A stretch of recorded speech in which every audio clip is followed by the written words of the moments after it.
So Christian McCaffrey has been out of practice for over a week now with tightness, and it's all fine, right? It's like whatever. He doesn't really need that many practices anyways, and after the workload he had last year, it's better to just keep him as limited as possible so he's refreshed and ready to go for a rigorous 2026 season. But it turns out that according to Pro Football Talks Mike Florio, that there could be a little more behind the scenes going on, and it's tied to Christian McCaffrey's contract. According to Florio, McCaffrey could be a hold-in, according to some leaks, like from what he's reading from leak circles, because after Bijan Robinson, after Jahmyr Gibbs just received record-breaking, market-resetting deals from their respective teams, that it's got McCaffrey being like, I want in on that action. Now, what exactly he wants in on to a degree, like in terms of a new deal or just a pay raise to a degree, it's obviously it's unclear, and who knows if this even is why he's being held out, but it's not. It's definitely a plausible scenario that he's holding out right now. He's holding in. He's refusing to practice, kind of similar to what Juwan Jennings did last year. He practiced for a few times, and he had calf tightness for like the rest of camp for the most part. And it was tied to his contract.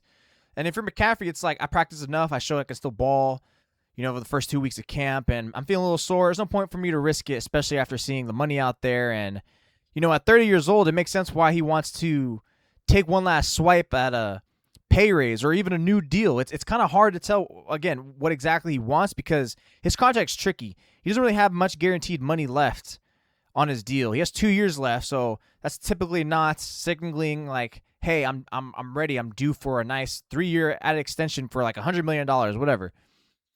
So I think he could be probably looking for just guarantee security, like, hey, 49ers, guarantee the rest of my money, and maybe even a slight pay boost for like 20%, and to reward me and to make me feel good because I still probably got a couple years left. And while it's probably true, he'll still probably be a good player. The 49ers, that would be kind of a costly mistake. Maybe you can guarantee his money, the rest of it. Like, okay, you know what, McCaffrey, we'll guarantee your money right now, the rest of it, because you've deserved that. Because if he gets hurt in 2026, the 49ers usually just cut him and say, you're lost, buddy. You don't get to see that money. We save money. And the odds are he probably is going to get hurt this year. And that's probably part of why he's pressing the 49ers. If he could be holding out, it's like, you know what? I was healthy somehow last year. It makes sense for me to get that security. And I know how it is. I know running backs over at age of 30 or plus, it gets tricky. He has leverage. He's justified in wanting that. But the 49ers shouldn't have to oblige. The only thing I'll be willing to concede to the 49ers should do is give him the rest of that guarantee, sure. Because you were already kind of accepting that money was probably going to get paid to him anyways. Maybe a little pay increase, depending on what that would be. Like here, McCaffrey, he's extra $8 million in your deal. But if he's looking for anywhere close to what Gibbs and Bijan Robinson got, if he was looking to top some of that money to any degree, the 49ers must absolutely say no and pass on it and just force him to play out the rest of his deal. Like, no, we can't keep investing this money into players who are in their 30s, who are losing a step, and who's most likely going to get hurt. Because let's be real, like there's no way McCaffrey's going to play every game this season, right? He's probably going to miss like a nice multiple games this year. That's just the way it goes for running backs, especially with his history when he goes from a significant year of workload. The next year he falls off in productivity and especially availability. So no, the 49ers can't pay him and just watch him get hurt in week 5 and he misses 6 games. No. But can you guarantee him and keep that money that you already were kind of like, you know what, we were willing to do it anyways? Fine. Then, okay, sure. Maybe even throw in 5.5 extra just to make him feel better. Sure. But anything double than that or more or an extra year, and you just can't do that.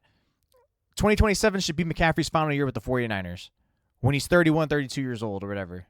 It just cannot, you cannot keep him past that. It's clear like last year was the best last season he's going to have. And he'll probably still have some pretty good ones, but I don't think you're going to have to see a year where he's going to have that workload and be that elite of a receiver and a decent enough running back, even though efficiently it was a pretty poor game on the ground for the 49ers. And part of it was because of McCaffrey, even though blocking was a significant reason why. But part of it is McCaffrey too, right, to a degree. You just can't do it. You got to stop putting all your money tied up into these players because you like them so much and realize like he's an older player, he's declining, and he's probably going to get hurt. He's probably going to get hurt and miss a lot of time. So do not fall for this trap because how much if you love him, respect him, admire him. Just leave it be. Just end it. No. A great player. He's done a good lot for you. If you want to give him that honor, look, McCaffrey, we're willing to secure the rest of your deal with guarantees and a slight pay raise. But if you want to get anywhere close to those deals of the likes of Bijan, the likes of Jameer, it's not going to happen, bud. It's not. And it kind of makes you think like maybe the 49ers should have tried to trade McCaffrey in the offseason. I personally wrote about it. I wrote that the 49ers should strongly consider trading him because you pretty much at that point, it's kind of typical where like, hey, we just ran him to the ground last year. He's probably never going to get that close workload or he's going to have the same efficiencies because so much mileage is on that engine. So much tread is on that tire. So much wear and tear. And it's kind of the age-old things with that Bill Belichick would say, like, hey, get rid of a player a year too early than a year too late. And I feel like this is a case where this year could be the year they realize, hey, we were too late. We should have sold him. Maybe we could have got a second-round pick.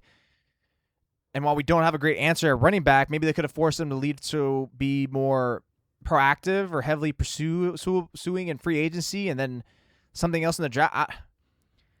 So you're in a tough spot.